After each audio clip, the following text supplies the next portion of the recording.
నా చెవిన అమ్మ అమ్మ అని పిలుపు వినిపిస్తుంది.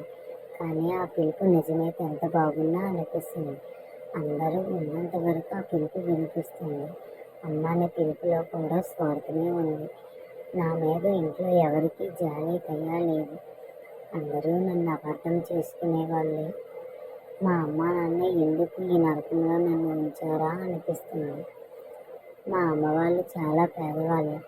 ఉన్నంతలోనే బతికేవాళ్ళము. నేను చదువుకునేటప్పుడు ఒక అబ్బాయిని ప్రేమించాను. నా ప్రేమ గురించి వాళ్ళ ఇంట్లో చెప్తే వాళ్ళ తల్లిదండ్రులు మా పెళ్ళికి ఒప్పుకోలేదు. ఒకరోజు నేను నడుచుకొని వెళ్తుండగా నాకు ఒక యాక్సిడెంట్ అయ్యింది. నేను బతకాలంటే ఆపరేషన్ చేయాలని చెప్పారు. ఆ టైంలో మా నాన్నగారి దగ్గరికి అశోక్ గారు వచ్చారు.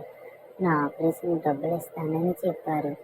అంతేకాకుండా మా అమ్మగారికి కూడా డబ్బులు ఇస్తానని, ఏదైనా వ్యాపారం చేసుకోమని చెప్పారు. దానికి బదులుగా నన్ను ఇచ్చి పెళ్లి చేయమని కోరారు. మా అమ్మగారికి ఏం చెప్పాలో అర్థం కావడం లేదు. ఒకవైపు కూతురు ఆరోగ్య పరిస్థితి, మరోవైపు తనకు రెండో వాడిని ఇచ్చి పెళ్లి చేయాలా అని. నేను బతకాలని ఆశతో అతను చెప్పిన దానికి ఒప్పుకున్నారు. అతనికి ఇంతకు ముందే పెళ్ళయింది. తన భార్య ఆరోగ్య పరిస్థితి బాగోక చనిపోయింది. అతనికి 10 సంవత్సరాల వయసు గల అబ్బాయి ఉన్నాడు. ఆ పిల్లవాడిని చూసుకోవడానికి నన్ను పెళ్లి చేసుకున్నారు. మా పెళ్ళైన కొత్త అసలు నన్ను అమ్మ అని పిలిచేవాడు కాదు. అంతేకాకుండా నాతో మాట్లాడేవాడు కాదు. తనకి వాళ్ళ నాన్నని దూరం చేస్తానని నన్ను అసహ్యించుకునేవాడు. అప్పుడు అశోక్ గారు నాకు ధైర్యం చెప్పారు. తనని ఎలాగోలా మార్చుకోమని, ఏదో ఒక రోజు నిన్ను అర్థం చేసుకుంటారని చెప్పేవారు. ఏం జరిగిందో తెలీదు. మా పెళ్ళైన 5 నెలలకి నన్ను అమ్మ అని పిలిచాడు. నాతో సరదాగా మాట్లాడేవాడు. నేను అశోక్ గారు తను మారిపోయాడని, నన్ను అర్థం చేసుకున్నాడని అనుకున్నాను.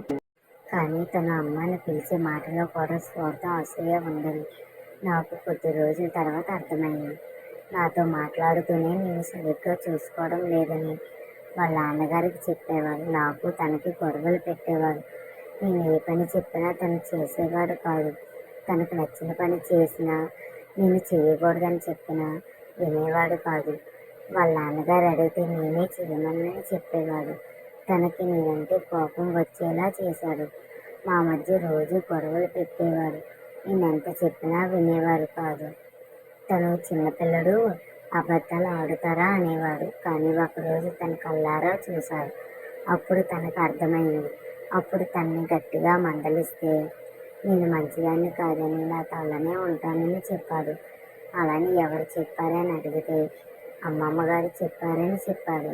ఎందుకని అమ్మమ్మ గారు చెప్తే అలా వింటావా? కాదు, నేను మంచిదాన్నని, వాళ్ళ నాన్నగారిని తన్ని ఎప్పటికీ విడదైనని తను చెప్పాడు. అప్పుడు నుంచి నాతో సరదాగా మాట్లాడడం మొదలుపెట్టాడు. అలా కొద్ది రోజులకి వాళ్ళ అమ్మమ్మ గారు ఇంటికి వచ్చారు. నేను తన్ని అడిగాను, ఎందుకు నా గురించి తప్పుడుగా చెప్పారని. దానికి ఆవిడ సమాధానం చెప్పింది. నా కూతురు స్థానంలోకి నువ్వు రావడం నాకు ఇష్టం లేదని, నా చిన్న కూతురిని ఆ స్థానంలో ఉంచుదామని అనుకున్నానని చెప్పారు. కానీ దానికి అశోక్ గారు ఒప్పుకోలేదని, అందుకే నన్ను పెళ్లి చేసుకున్నారని చెప్పారు. అలా మా ఇద్దరం మాట్లాడుకుంటూ ఉండగా అశోక్ గారు వచ్చారు. అప్పుడు అశోక్ గారు ఇలా అన్నారు, తన్ని నేను నా చెల్లిలా చూశాను. అలాంటి కాకుండా తనకి పిల్లలంటే ఇష్టం ఉండరని తనకు తెలుసని చెప్పారు.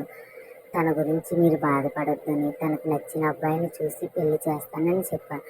ఆవిడ నాకు క్షమాపణలు చెప్పి వెళ్ళిపోయింది.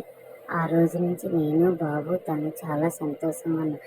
ఏదైనా పని మనం చేసే ముందు ఓర్పు, సహనంతో ఉంటే ఆ పని పూర్తవుతుంది. Thanks for watching video friends.